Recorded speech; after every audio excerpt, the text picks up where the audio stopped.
जहाँ पे बिल्कुल लड़के लड़की का बहुत थोड़ा फर्क किया जाता है, जहाँ लड़कियों को तौर तरीके सिखाए जाते हैं, तो वो बहुत अच्छे से रिलेट कर पाएंगे। और माफ़ी पहले ही मांग लेती हूँ कि जब भी मैं इस पोएट्री में कहीं पर भी इन लड़कों को ये लड़के, तो उसका मतलब सब लड़कों से नहीं है। ये पोएट्री जिन लड़कों के लिए है, ये सिर्फ उन लड़कों के लिए है। तो आप बुरा बिल्कुल मत मानिए और आप कहें नहीं नहीं ऐसा नहीं होता है, समाज बदल चुका है, क्योंकि बहुत सारे गाँव में अभी तक ऐसा ही माहौल है। तो शुरू करने से पहले 2 पंक्तियां अपने परिवार के लिए बोलना चाहूंगी कि नमन है उन्हें जिन्होंने विचारों की अभिव्यक्ति की आज़ादी दी है मुझे। नमन है उन्हें जिन्होंने विचारों की अभिव्यक्ति की आज़ादी दी है मुझे। पैरों में बेड़ियां नहीं पंख दिए हैं, इस जहां को अपने नज़रिए से देखने और समझने का हौसला दिया है। गुड आफ्टरनून, नमस्ते। मेरा नाम कनिका चौहान है। मैं एक रिसर्च स्कॉलर हूँ और आज मेरी पोएट्री का टाइटल है वो अश्लीलता से भरी निगाहें। आज जिस मुद्दे पर मैं बात करने जा रही हूँ वो मुद्दा ऐसा नहीं कि 2 मिनट बोलूं और मेरी बात खत्म हो जाए और चंद लाइनों में ही आपको सब समझ आ जाए कि कैसे एक लड़की की रूह तक को झंझोड़ कर रख देती हैं वो पब्लिक प्लेसेस में, बसेस में एकटक घूरती निगाहें, जिन निगाहों को नोच देने का मन करता है। तुम कहाँ समझ पाओगे कि वो अश्लीलता से भरी निगाहें उसे पूरे कपड़ों में विभिन्न कपड़ों का कर देती हैं। जब राह चलती बाइक्स पास आते ही धीमे हो जाती हैं और फिर अभद्र टिप्पणियों के बाद तेजी से आगे बढ़ जाती हैं। कभी हिम्मत कर सोचती है जब वो इन बातों पर आवाज उठाना, तुम लड़की हो, कुछ बोलोगी हंगामा होगा, परिवार की बहुत बेइज्जती होगी। फिर ये बातें अक्सर उसे कमजोर कर देती हैं। मगर बहुत खटकती है ये बात मुझे कि इन लड़कों को, हाँ इन लड़कों को लड़का होने पर इतना अभिमान क्यों? हम मर्द हैं इस बात का इतना गुणगान क्यों?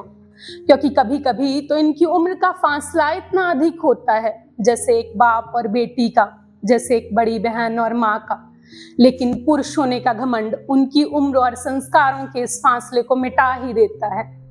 खुद को शेर कहने वालों को भूखा भेड़िया बना देता है।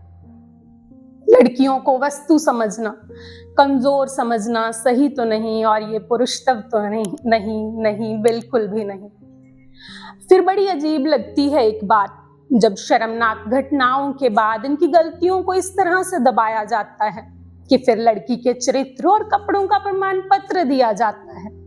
हजारों सवाल उठाए जाते हैं, बातें बनाई जाती हैं कि रात को बाहर क्यों गई थी, ऐसे कपड़े पहने थे, वैसे कपड़े पहने थे, ऐसी लड़की थी, वैसी लड़की थी। मैं कहती हूँ चाहे कैसी भी लड़की थी, कैसे भी कपड़े पहने थे, रात थी, दिन था, भीड़ थी, सुनसान था, मगर अपनी इज्जत से खेलने का हक उसने किसी को नहीं दिया। और एक बात, ये मेरी कहानी नहीं है, ये घर से निकलने वाली हर लड़की की कहानी है, जिसे ये कहकर चुप कर दिया जाता है कि छोड़ो, इग्नोर करो, लड़के ऐसे ही होते हैं। यही तो चिंतनीय सवाल है कि आखिर ये लड़के ऐसे क्यों होते हैं? कौन जिम्मेदार है इनकी इस परवरिश का? कहीं आप और हम तो नहीं, कहीं इनका परिवार और माँ बाप तो नहीं, क्योंकि इनके पैदा होते ही शुरू हो जाती है संस्कारों के इस भेदभाव की कहानी। जब इनके जन्म पर बाप दादा का सीना चौड़ा हो जाता है, जब इनकी गलतियों को माँ दादी के आंचल में छिपाया जाता है, जब इन्हें कुलदीपक बताकर सर पर बिठाया जाता है, जब इन्हें पुरुष प्रधानता सिखाई जाती है, जब छोटे भाइयों को बड़ी बहनों को कंट्रोल करने की इजाजत दी जाती है, जब बेटियों से छेड़छाड़ और गुंडागर्दी इनकी जवानी कहलाती है, जब बेटियों को निडरता से चलना सिखाने की बजाय लड़कों से डर डर कर चलना सिखाया जाता है, जब भाइयों को उनका बॉडीगार्ड बनाया जाता है। लेकिन शायद तब ये कहानी अलग होती, जब लड़कों को भी बचपन से पारिवारिक इज्जत का पाठ पढ़ाया जाता, जैसे लड़कियों को पढ़ाया जाता है, जब उन्हें भी संस्कारों का आईना दिखाया जाता, जब बेटियों के घर से निकलने पर पाबंदी लगाने से पहले, अपने बेटों को भी थोड़ा समझाया जाता,